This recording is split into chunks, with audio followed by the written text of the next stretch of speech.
Olá meus amigos, olá meus irmãos, a graça e a paz de Jesus seja com todos vocês. Graças ao bom Deus estamos aqui mais um dia firmes e fortes na presença do Deus poderoso, e eu creio que hoje será um dia abençoado para mim e para você. Amém? Hoje é mais um dia de ensinamento, mais um dia de nós ouvirmos a sabedoria do Senhor que está aqui na palavra de Deus, nas escrituras que o Senhor nos escreveu para nos dias de hoje nós nos fortalecemos na tua presença. Amém? Eu te convido a você abrir a tua mente, o teu coração, para que você possa ter o entendimento de tudo que nós vamos falar hoje. Eu creio que Deus vai te abençoar. Hoje nós estaremos lendo o Salmo de número 138. E olha, irmãos, o que a palavra de Deus nos diz. Eu te louvarei, Senhor, de todo o coração. Diante dos deuses cantarei louvores a ti. Voltado para o teu santo templo, eu me prostrarei e renderei graças ao teu nome, por causa do teu amor e da tua fidelidade, pois exaltaste acima de todas as coisas o teu nome e a tua palavra. Quando clamei, tu me respondeste, deste-me força e coragem. Todos os reis da terra te renderão graças, Senhor, pois saberão das tuas promessas. Celebrarão os feitos do Senhor, pois grande é a glória do Senhor. Embora esteja nas alturas, o Senhor olha para os humildes e de longe reconhece os arrogantes. Ainda que eu passe por angústias, tu me preservas a vida da ira dos meus inimigos. Estendes a tua mão direita e me livras. O Senhor cumprirá o seu propósito para comigo. Teu amor, Senhor, permanece para sempre. Não abandones as obras das tuas mãos. Amém? Irmãos, como é poderoso esse nosso Deus. Cada dia que se passa e eu vou lendo as escrituras juntamente com vocês, irmãos, eu começo a perceber e atentar para todos os mínimos detalhes de como precioso o nosso Deus é, de como Ele é detalhista em todas as coisas.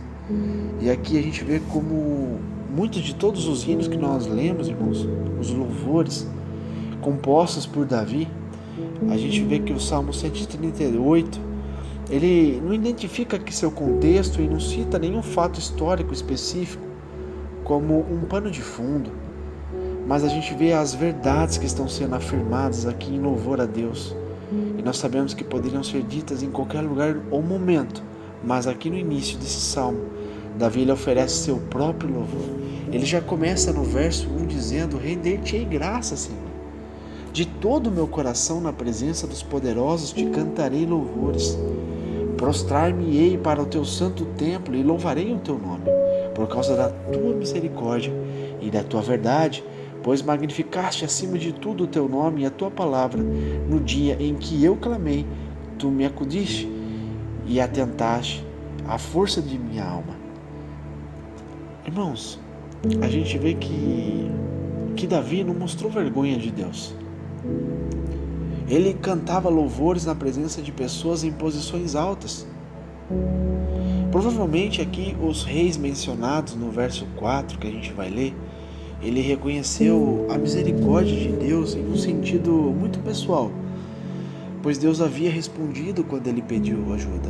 Foi o que a gente acabou de ler. Quando eu pedi ajuda, quando eu me prostrei a ti,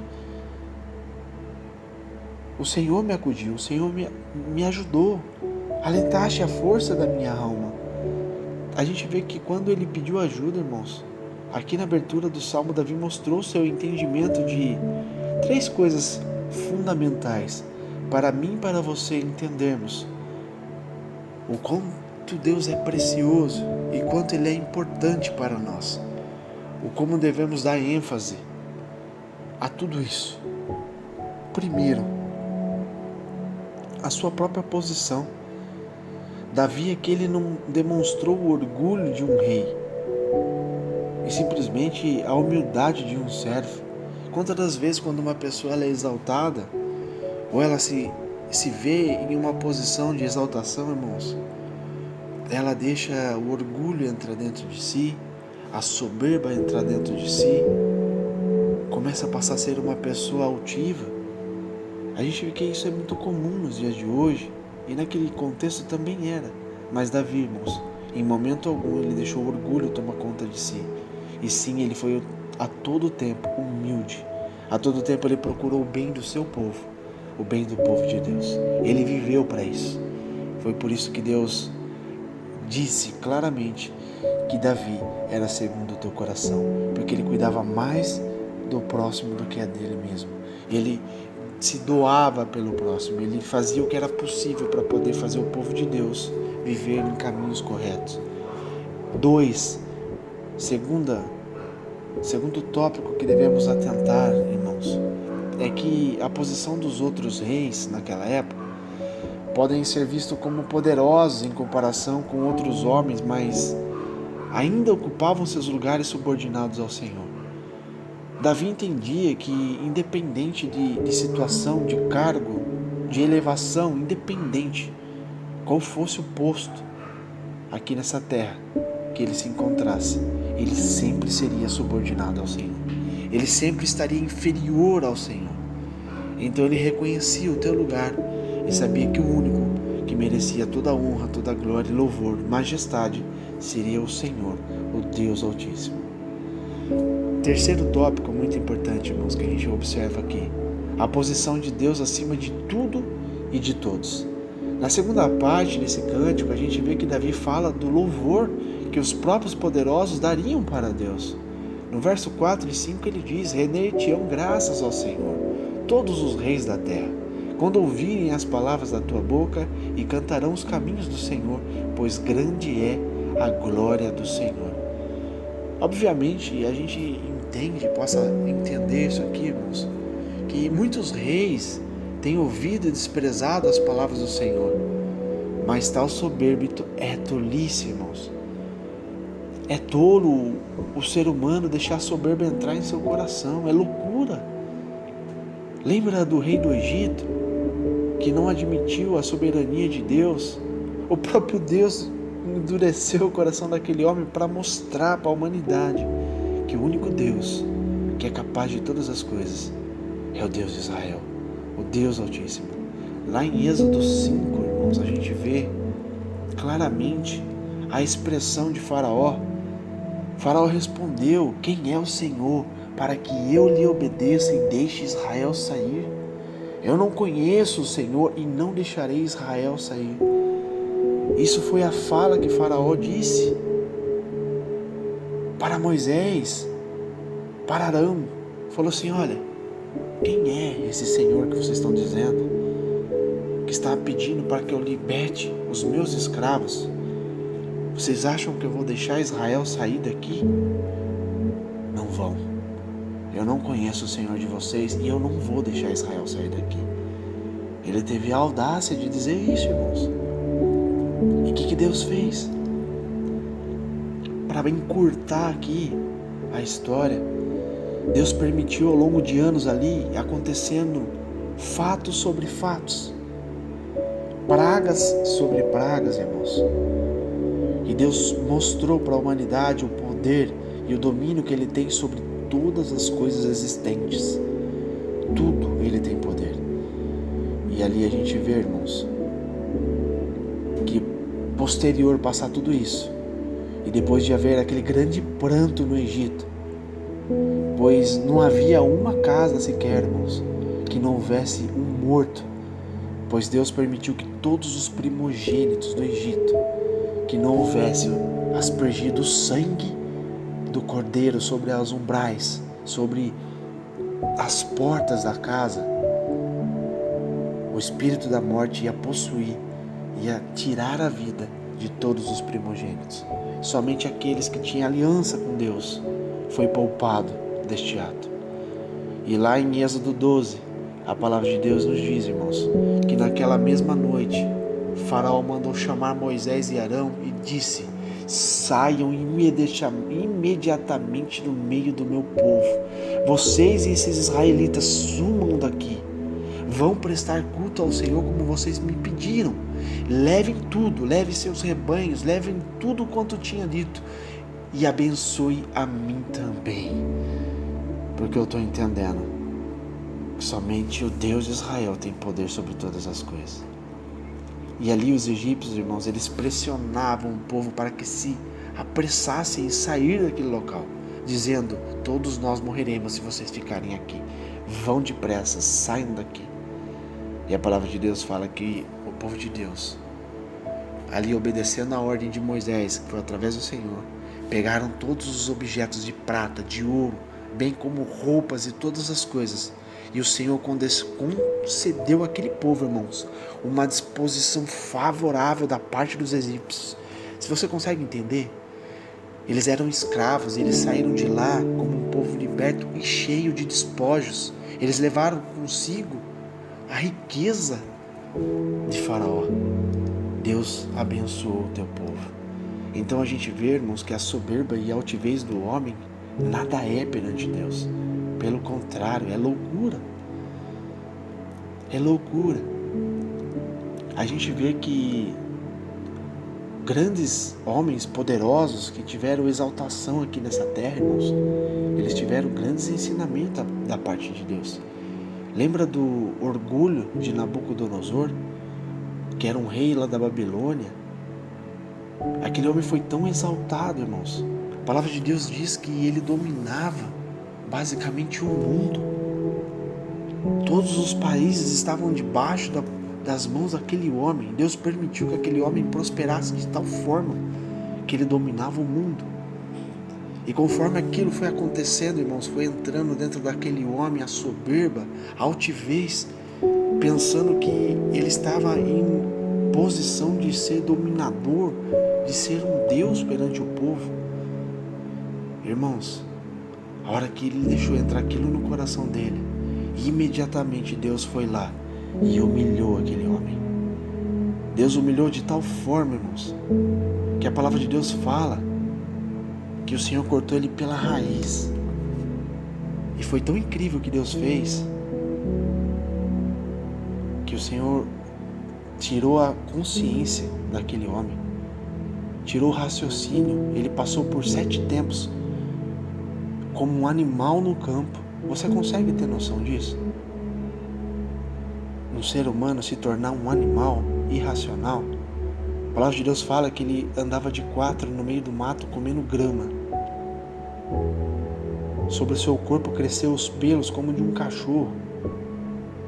As pessoas falavam com ele e ele era um animal, ele não entendia mais. O Senhor arrancou dele o entendimento, o raciocínio. E por 7 tempos aquele homem viveu naquele estado deplorável. Mas mesmo assim o Senhor guardou a vida dele, porque nenhum ser humano sobreviveria sobre isso, irmãos. Nenhum ser humano resistiria a isso. Morreria de fato em dias, mas em 7 tempos aquele homem sobreviveu.